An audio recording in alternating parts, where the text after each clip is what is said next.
Comencemos con una pregunta fundamental. ¿Qué es un dilema moral? Un dilema moral es una situación en la que una persona debe elegir entre dos o más opciones, pero cualquiera de ellas implica ir en contra de algún principio ético. No hay respuestas correctas universales. Lo que para unos es aceptable, para otros puede ser inmoral. Un ejemplo clásico que nos ayuda a entender esto es el dilema de Ismene, personaje de la tragedia Antígona de Sófocles.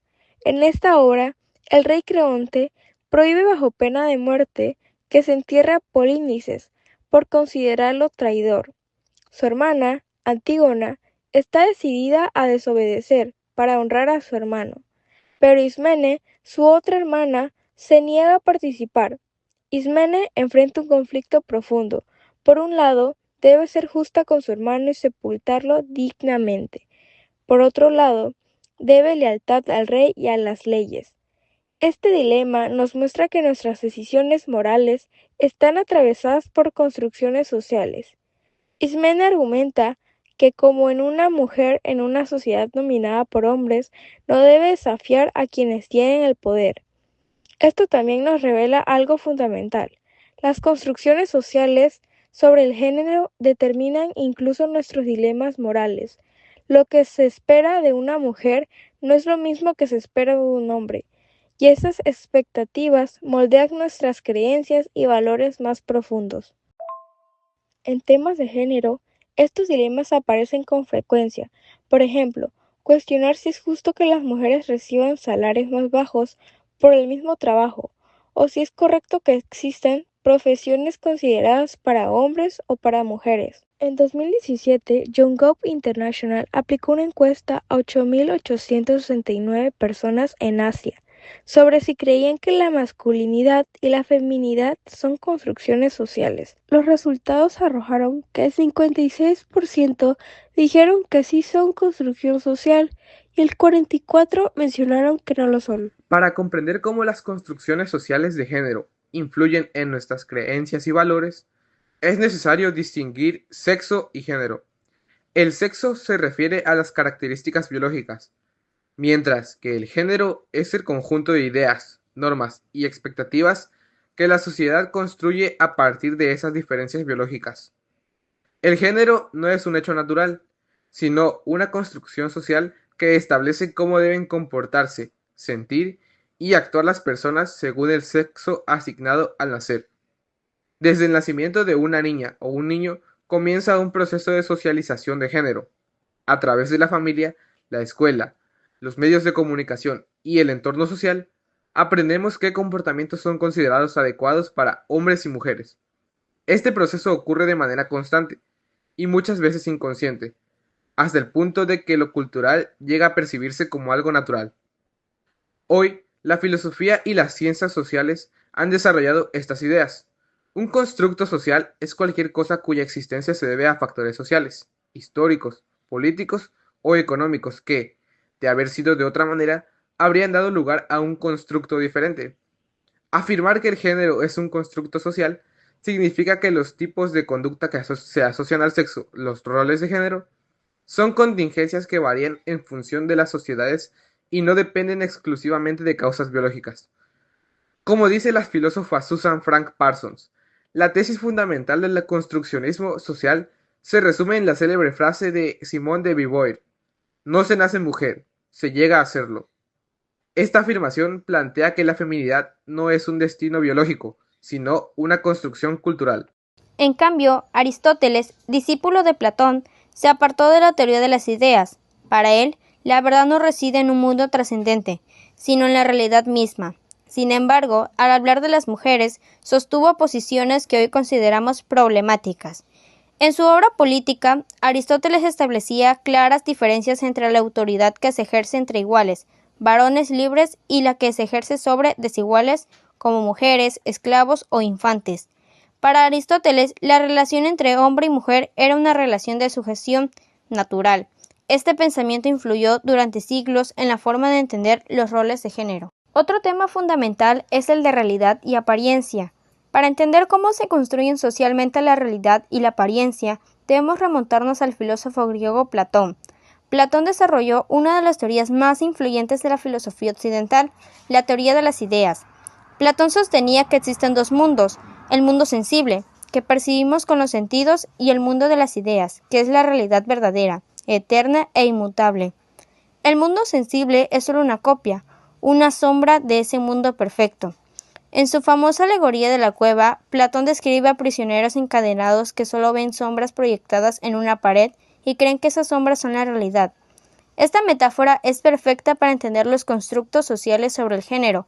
Muchas veces confundimos las sombras culturales, lo que la sociedad nos dice que es un hombre o una mujer, con verdades naturales e inmutables. Más allá del binario, la escritora y activista Kate Boston sugirió en 1994 que el género puede tener ambigüedades y fluidez.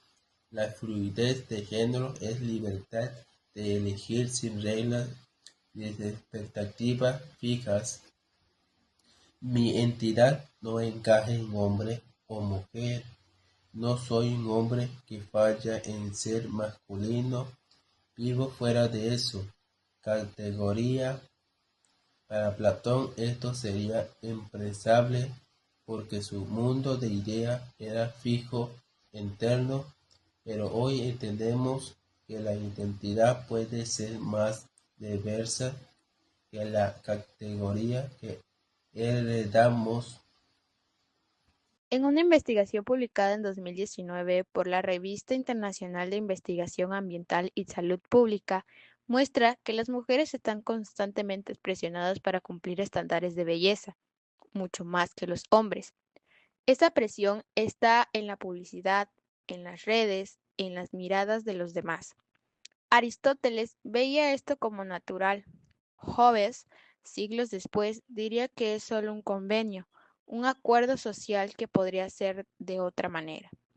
La entrevista reveló que 168 estudiantes universitarias tienen insatisfacción corporal, y no es un problema individual, sino un fenómeno social. Los resultados arrojaron que el 93% de mujeres jóvenes quieren cambiar algún aspecto de su cuerpo.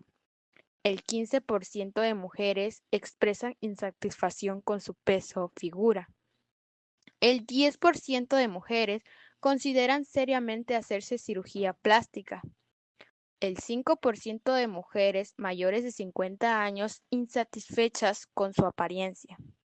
El 13% de mujeres son madres australianas con preocupaciones sobre su imagen corporal. Y el otro 10% son mujeres en sus 20 y 30 años que quieren hacerse múltiples procedimientos. Judith Butler y la teoría de la performatividad. Judith Butler, nacida en Estados Unidos en 1956, es una de las filósofas vivas más influyentes del pensamiento contemporáneo. Su trabajo ha marcado profundamente los estudios sobre género, identidad y política. Una de sus ideas más conocidas puede resumirse en una frase: el género es una actuación repetida.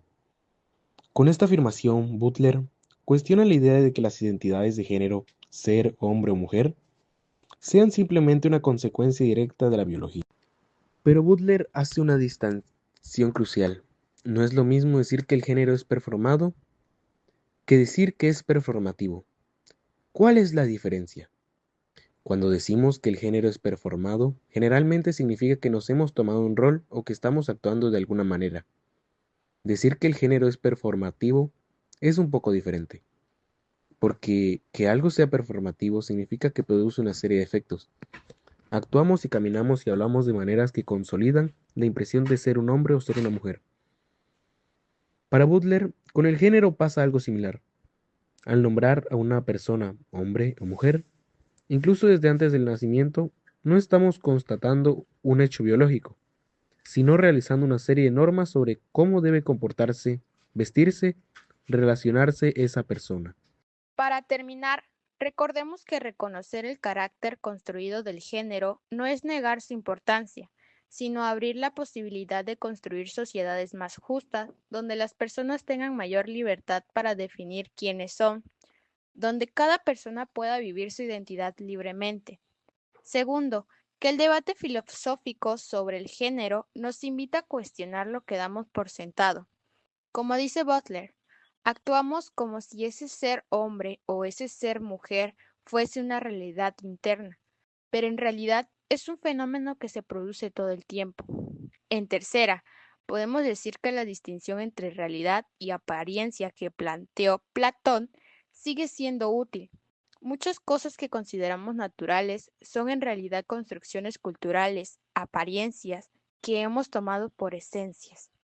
La invitación es a seguir preguntándonos como filósofos y como sociedad, ¿qué significa ser hombre?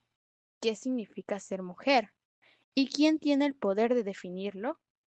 Como nos enseñó Simone de Beauvoir, no se nace mujer ni hombre, se llega a serlo. Y como nos recuerda Judith Butler, ese llegar a ser es un proceso continuo, una actuación que podemos elegir repetir de nuevas maneras. Porque si el género es una construcción, también puede ser reconstruido.